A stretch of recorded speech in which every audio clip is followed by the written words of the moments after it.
Internet, the Big Brother 26 finale just recently wrapped up, and let's now unpack everything that we just watched. From 90 days ago with the premiere, all the way up to the crowning of its winner, another road to victory has been paved, and was it good? Was it bad? Maybe somewhere in between. Would I say it's one of the best? Or not so much? From the cast, to the twists, to the turns week in and week out, let's review it all and get to the bottom of why I now have this growing irrational fear of Smurf-like, mobile-inspired, janky animated artificial intelligence models. Don't you not sing K-I-A, turn around, let's sing it. And that about sums up how serious I'm going to be taking this review. And I wasn't even talking about janky. Could we get the model for Ainsley on BB27? Do we start that campaign right here? Okay, so heads up, I will be spoiling this season Big Brother 26 top to bottom. So if you haven't watched it yet and you accidentally clicked the video and missed the memo and you really don't know what went down on this season, I would recommend not watching this video much longer. That said, I do recommend this season if you haven't actually watched it yet or you're interested in checking out Big Brother as a whole. But yeah, if you're not looking for spoilers, you have now been warned. Last year, I ended my BB25 review on a down note, one of despair after digging deep into the history of the show and its competitions and just the frustrating statistics of creative laziness on behalf of the producers and their twists, resulting in just more of the same for 100 days in the summer of 2023. I wasn't high or very optimistic heading out of last year's November finale, and now here we are, a year later, gearing up for Halloween as the summer months seem to carry into autumn now for some reason. Who needs calendars? And I can happily report some good news. Like trick-or-treating and only getting your favorite candy in droves, Big Brother 26 was sweet to the core, and it didn't leave me feeling disappointed or having a tummy ache. I feel like I told the neighbors to just stop giving out candy corn, and I think they finally listened. What I mean to say is that BB26 improved upon just about every aspect of the show from where we just were. And I won't just sit here and wax poetic for the next 20 minutes. I won't bury the lead. I'll get right to the point. The only question I have to ask myself by the time this video wraps up is, where do I place this season in my top 10 seasons? I'm estimating that this season is that good. And of course, I will explain why in a minute. This video isn't gonna be like 3 minutes, but before I do, I wanna know from you, where would you rank this against all other seasons you've seen? And why? We start out with a banger of a first HOH in Angela. While not everyone's cup of tea, I really came around on this woman and immediately recognized her potential to make for a good show. Love her or loathe her, you're feeling some type of way about her, and that's important because a lot of players in the history of Big Brother really don't ever leave much of a mark. Angela broke records. Angela was an anomaly of a player that us fans will be talking about years down the line, wishing we had more of her off-the-wall energy next year. And it all began right here, crazy eyes be damned. And for a first boot, Matt gave us just about enough to be appreciated in spite of his inability to play the game well at all. I will not forget those storage wars and those sessions in there rallying all the outsiders, all of the people opposite of Angela, and that just what are they doing? Lisa and the glitter, the ever so edible glitter. The feud between her and Angela, where do we get this kind of pettiness? From one pariah to the next, Lisa, hold the glitter. Cedric, young Cedi, gets taken out by his own ally too soon, way too soon. So much potential had he just known that you don't ask to be a pawn. I thought it was pretty wild to see it happen with Pooch on 24, but nope, we had multiple pawns going home this year. Cedric, Tucker, Joseph, pawns go home. Ever since week 1 of season 2, the mantra still holds true to this day. Brooklyn was fierce and fired up, gobbling up Angela's meat and cheese with no regrets. Tucker was just a madman on a rampage to squeeze every ounce of good TV out of the time that he had on the show. His days were numbered and he absolutely contributed to that, but still, go big and go home. I wish more players played for the thrill of that hunt. Big buck hunting for the screen time, honestly. Tucker was definitely mixed at times, fueled by his desire to just, leave the show outright. A man with nothing to lose is a dangerous thing, and we watched him for 45 days. Even Dr. Will acknowledged his attitude because frankly, it was a similar mantra Will himself carried on both his seasons. Every day is house money.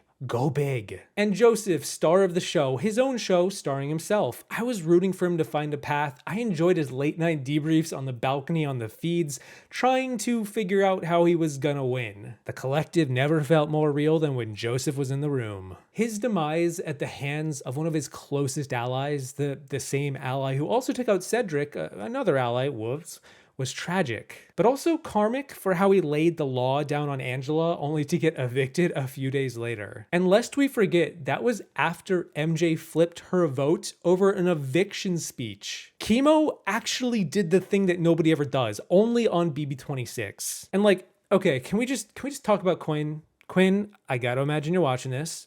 I was rooting for you. We were all rooting for you. But with each passing week, I began to realize I probably shouldn't root for you to win so much as to just watch you get as much juice out of this squeeze as any superfan can possibly get. In hindsight, allying with Angela before you get to know Angela, probably the beginning of the end right there. I get it, I might have done the same, but also, hey, expect the unexpected. What's wrong with Angela? Leah and the Lorraines, her flirtmance, and throuple with Quinn and Joseph. I'm sorry I went there. A true classic floater in every sense, and I was rooting for her. The toughest pill to swallow was the week that MJ became fully converted to the Chelsea coronation crew, but Leah had a good run.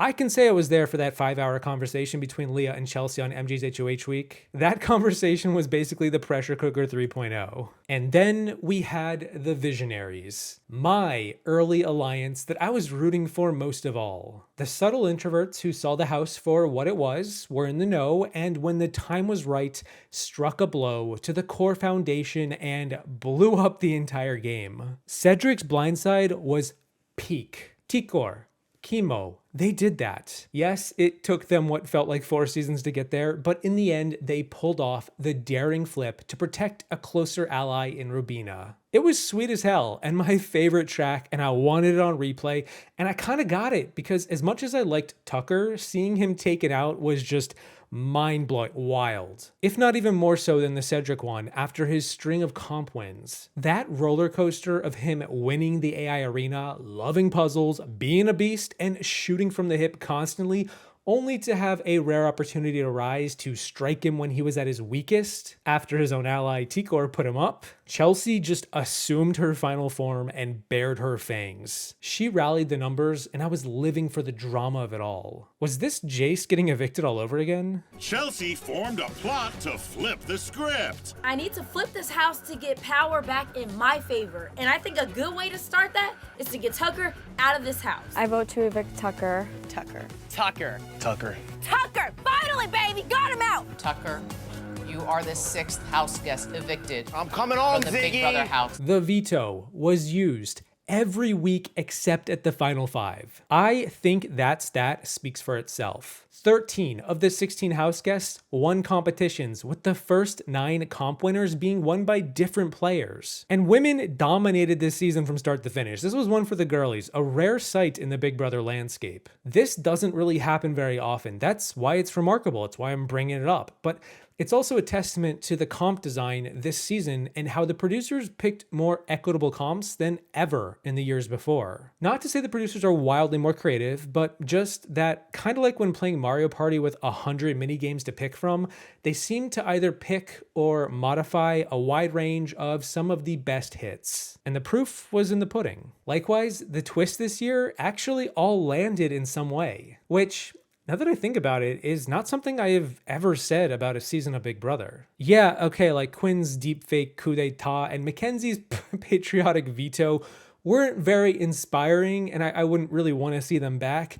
but I know that we will see some variation of them again, as we always do. And at least they resulted in a good time with both of them. More happenstance with MJ's veto timing coinciding with Tucker blowing up Cedric's HOH, but still. Look, I don't want to be too results oriented, but at the same time, the result's pretty good, so hey, I will take it. And then Quinn follows this up with Cedric's blindside after stealing the HOH from Angela. Dear God, this was an early indication of how low the bar was for the gameplay this year. We were digging to get it above ground. And I think that that's going to be a fair criticism of this cast and of this season. Their gameplay left a lot to be desired. Although, so did last year's cast, but then I would also argue that the average Big Brother player is not very good at the game of Big Brother anyway. But if you're here for the gameplay, to be inspired by what makes the game of Big Brother pop as an actual socio-political Machiavellian game of people chess, well,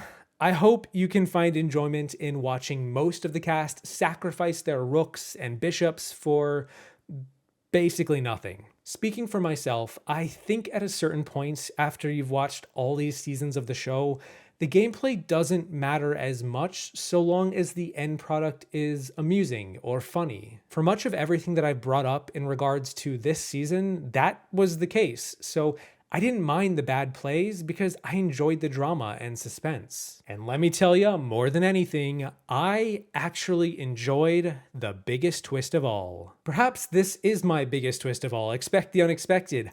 I enjoyed the AI arena. Dare I say that this twist might not only need to return next year, just rebrand it, but even potentially become a staple of the format? Not since the veto in season 3 has a twist given so much to the game on a weekly basis. And even then, in season 3, the veto was only ever used once. But that drama and suspense kept me on my toes each eviction episode. And coming from an avid live feed viewer, that's not something I say often. So long as the producers can rein in which comps they use for the arena going forward, I hope they're able to find a way to make this twist keep up the tension for next year. I think it should return just to see if it can deliver once again, because I was ready to tune into those eviction episodes like never before. I was rooting for all kinds of wild outcomes, basically Team MJ each week, although seeing Chemo, Tucker, or Chelsea come up clutch was exciting, and I tip my cap to whoever thought this twist up.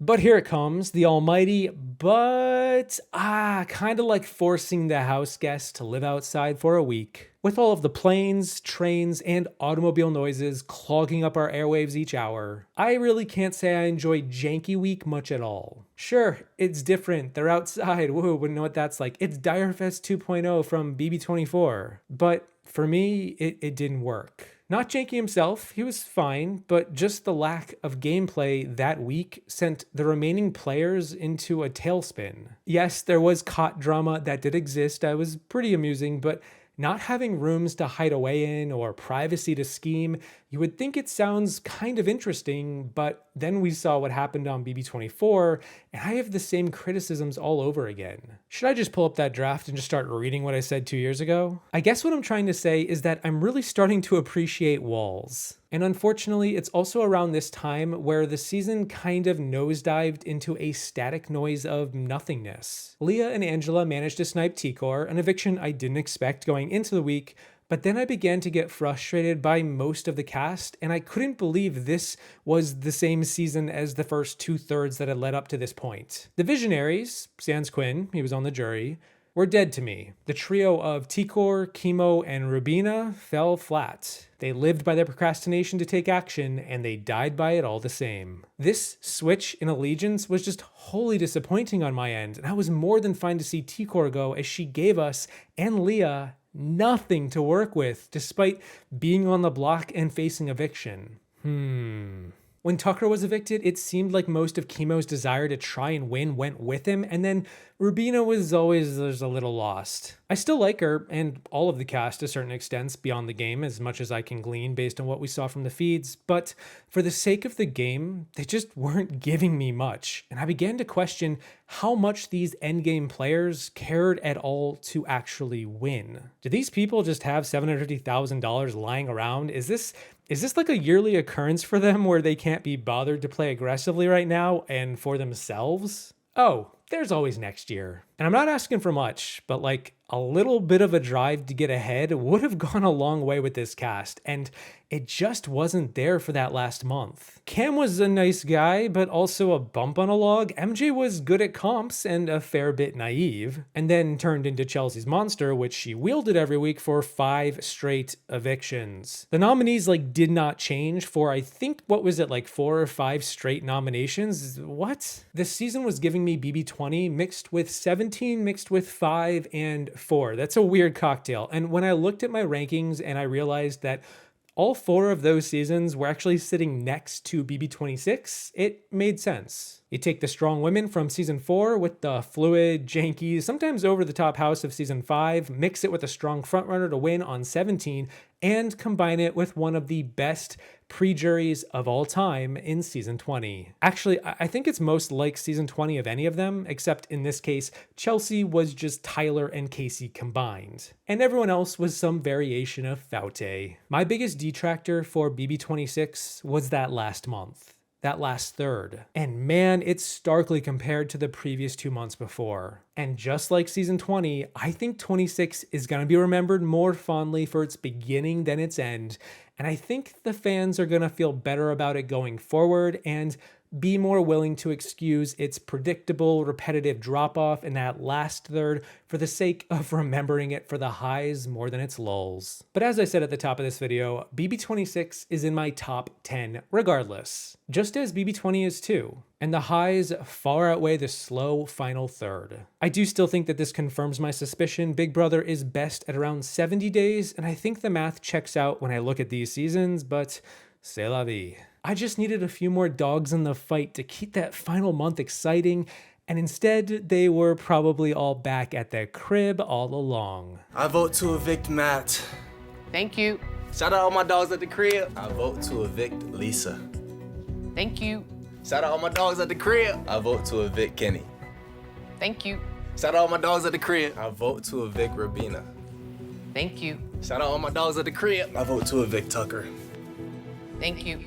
Shout out all my dogs at the crib. I vote to evict Chemo. Thank you. Shout out all my dogs at the crib. I vote to evict Quinn. Thank you. Shout out all my dogs at the crib. I vote to evict Tigor. Thank you. Shout out all my dogs at the crib. I vote to evict Leah. Thank you. Shout out all my dogs at the crib. I vote to evict Angela. Thank you. Right now, shout out all my dogs at the crib again. I vote to evict Chemo.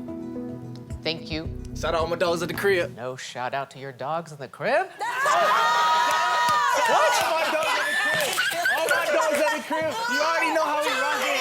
All my dogs. I mean, expect the unexpected. That being said, all of this ended on a high note. A higher note for me than most of the seasons that I just brought up. Chelsea played a great game that is going to see her get her flowers for years to come when we talk about her finesse of manipulating this cast to do her bidding at key points throughout the season. Started from the bottom with a downgrade in week 1, and there she was at the top at the end. She was faced with some sloppy players and overcame them, and that is an obstacle in and of itself. And she learned from her early mistakes to blaze way ahead of the pack come the mid-game, and I was very glad to see her take the win. The first woman to play a perfect game, never receive an eviction vote, and unanimously sweep the jury. She was prepared, well-deserved, and I've got no notes. Angela has voted for. Congratulations, Chelsea! You are the winner of Big Brother.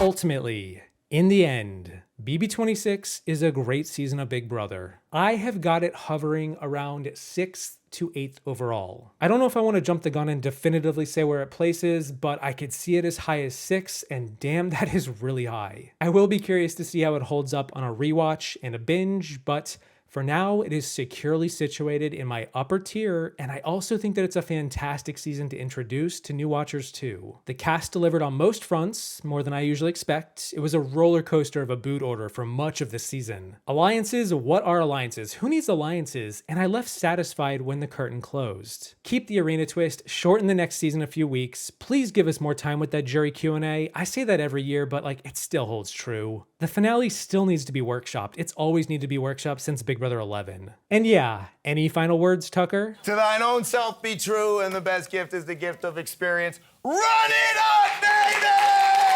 But I want to turn to you now at the very end. Where do you rank Big Brother 26? How did you feel about this cast? About Chelsea's win?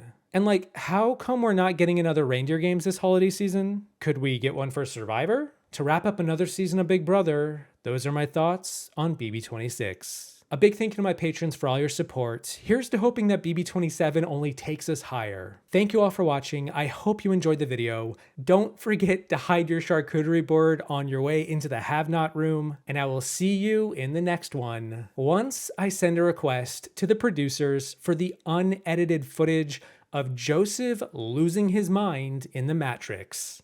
Well, okay, hold up. Not all of the footage. I have a tent for me to use the restroom in, but I'm wondering to myself, where's Matt? You probably look at me and think, wow, that guy is just your typical handsome jock with a chiseled body that was cut from stone. But I am so much more than that. Can I daydream at night? And if so, is it a night dream?